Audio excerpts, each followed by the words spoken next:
Yang komplain ibu saya, ikuti sunnahnya Yesus Kristus. Bentar. Gimana? Kenapa jadi sunnahnya Yesus Kristus? Ya karena Yesus itu kan kalau kita baca di dalam Alkitab kan Yesus kan sangat tokoh yang sangat radikal. Kan dia datang ke Bait Allah. Bait Allah ketika ada orang lagi jualan, meja dibalikin. Saya nggak pernah gitu loh, Mas. Haleluya. Assalamualaikum warahmatullahi wabarakatuh. Salam Aki. Aku kabarkan Injil keselamatan. Bapak Ibu di Tuhan, ketemu lagi dengan saya Evangelis Avraham Effendi Usman. Bagaimana kabar Bapak Ibu semua?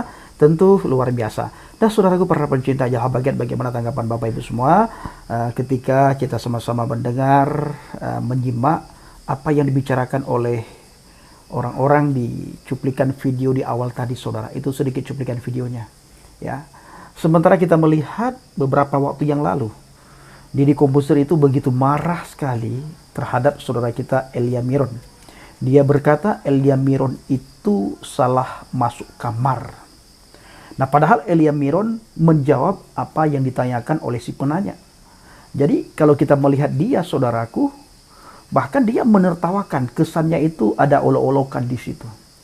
Nah, Bapak Ibu, kita ingin sampaikan, begitulah teman-teman dari Muslim itu. Mereka sangat suka sekali mengorek-ngorek Alkitab. Saya tidak habis pikir, ya. Saya tidak habis pikir apa yang membuat mereka begitu senang mengolok-ngolok Alkitab. Apakah ketika mereka mengolok-ngolok Alkitab, iman mereka bertambah? Mereka sudah beribadah kepada Tuhannya? Mereka sudah berdakwah?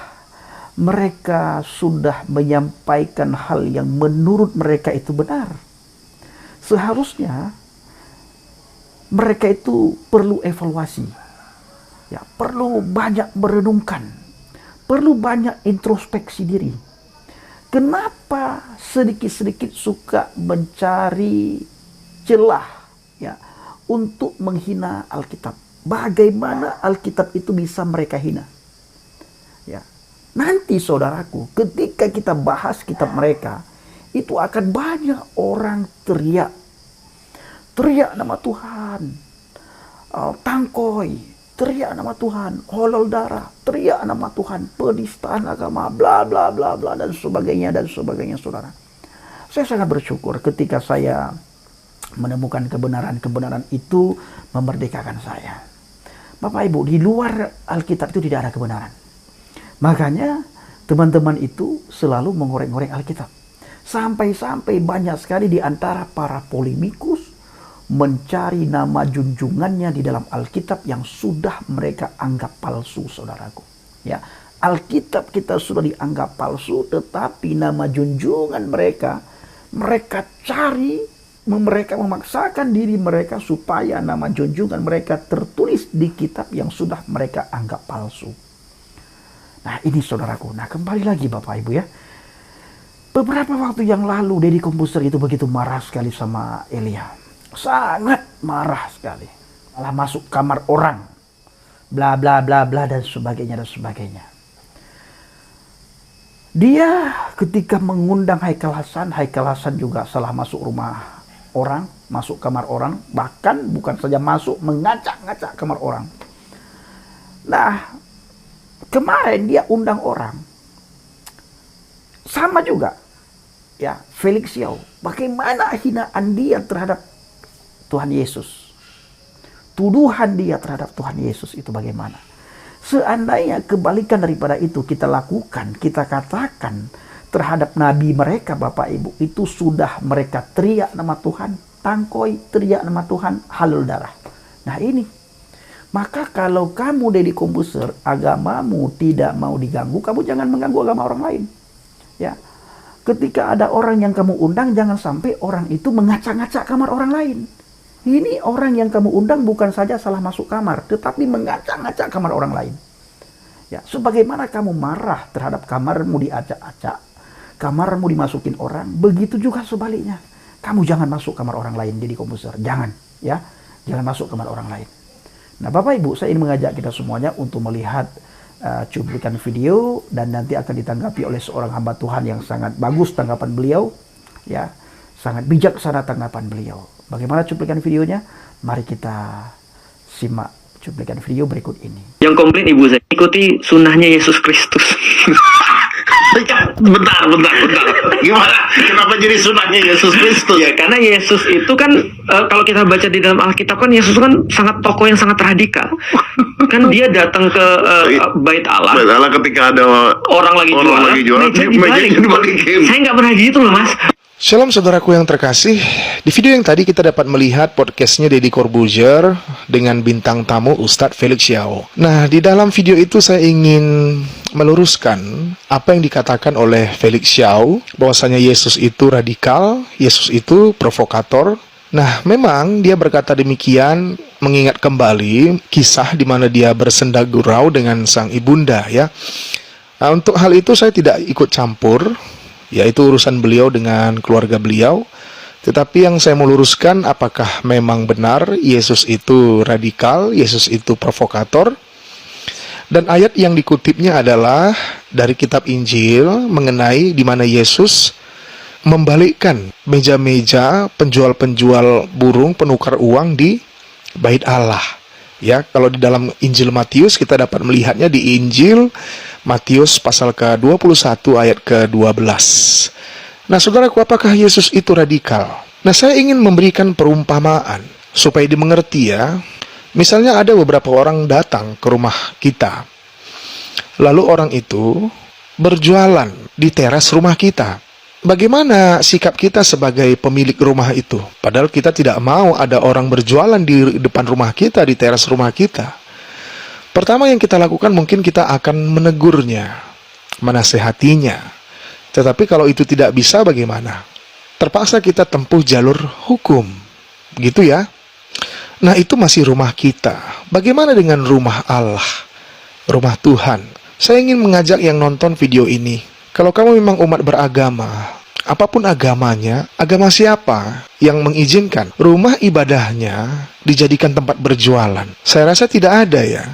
Karena kita semua sudah tahu apa fungsi dari rumah ibadah itu. Nah, kalau di dalam kekristenan, jelas dikatakan. Kalau kita buka di dalam kitab Yesaya, pasal yang ke-56 ayat ke-7, jelas dikatakan apa fungsi dari rumah Allah. Mereka akan kubawa ke gunungku yang kudus, dan akan kuberi kesukaan di rumah doaku. Aku akan berkenan kepada korban-korban bakaran dan korban-korban sembelihan mereka yang dipersembahkan di atas mezbahku. Sebab rumahku akan disebut rumah doa bagi segala bangsa. Nah, jadi dapat kita perhatikan di sini bahwa fungsi dari rumah Allah adalah ya, ku beri kesukaanku di rumah doaku, diberi berkat. Kita datang ke rumah Allah mendapatkan berkat. Itu pertama.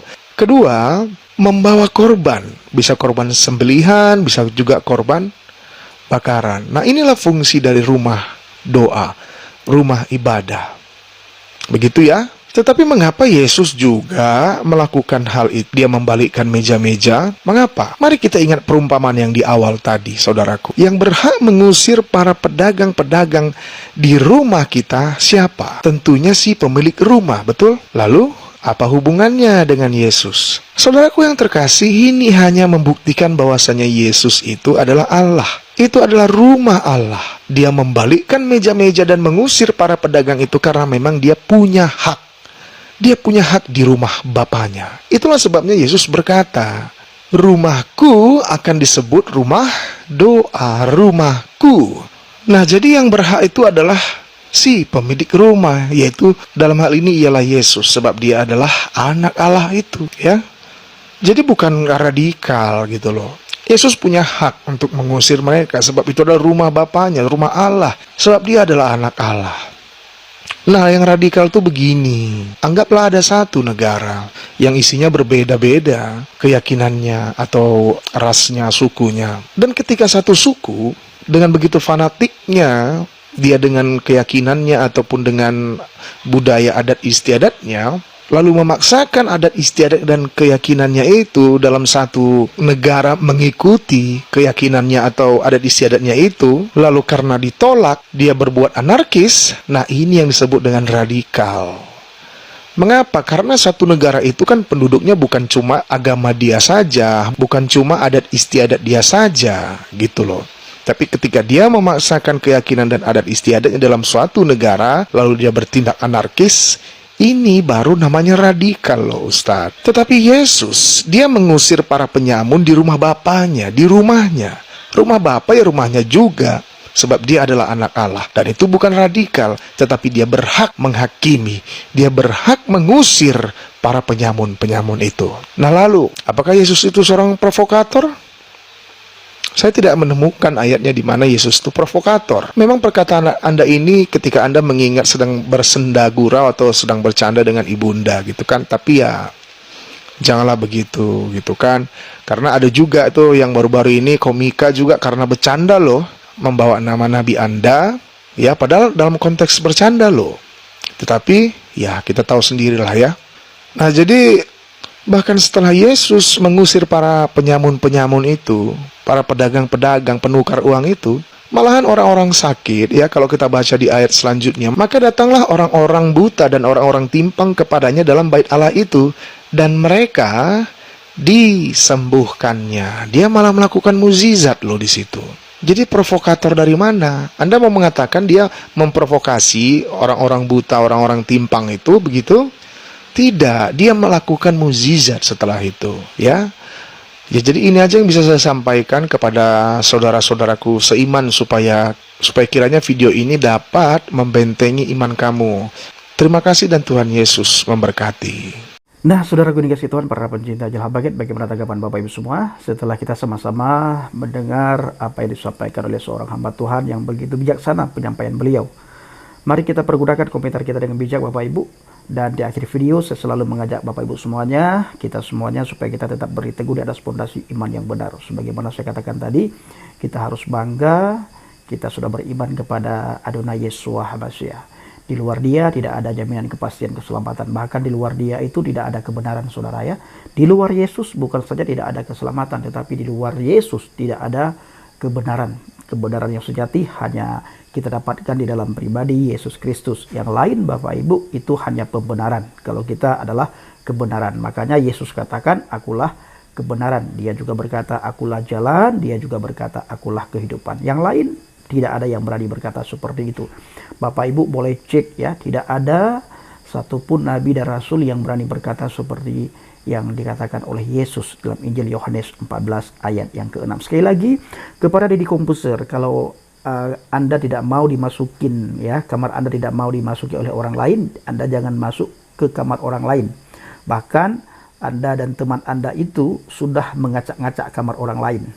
Jangan nanti ada banyak orang ya di belakang Anda itu teriak nama Tuhan sambil mengatakan tangkoi, tangkoi, sambil mengatakan penistaan agama. Orang-orang di belakang Anda mengatakan begitu dan banyak hal lain yang dikatakan. Baik saudaraku, saya masih ada di Sumatera Barat. Bapak Ibu bawa dalam doa. Saya masih beberapa hari lagi di Sumatera Barat, daerah Padang. Kiranya melalui pelayanan kita banyak orang dikuatkan, banyak orang datang kepada Tuhan, dan banyak orang yang sudah lama undur di hadapan Tuhan. Bahkan mereka yang sudah masuk ke kamar seberang, ke kamar sebelah, mereka sudah menetap di kamar sebelah. Melalui pelayanan kita mereka bisa kembali kepada Kristus. Terima kasih. Shalom alaikum bishim habasiyah. Salam aki. Aku kabarkan Injil keselamatan. Bapak Yahweh bishim Adonai Yeshua HaMashiach. Ruach Kudus memberkati kita semua. Haleluya. Amin. Salam murtadin. Terima kasih.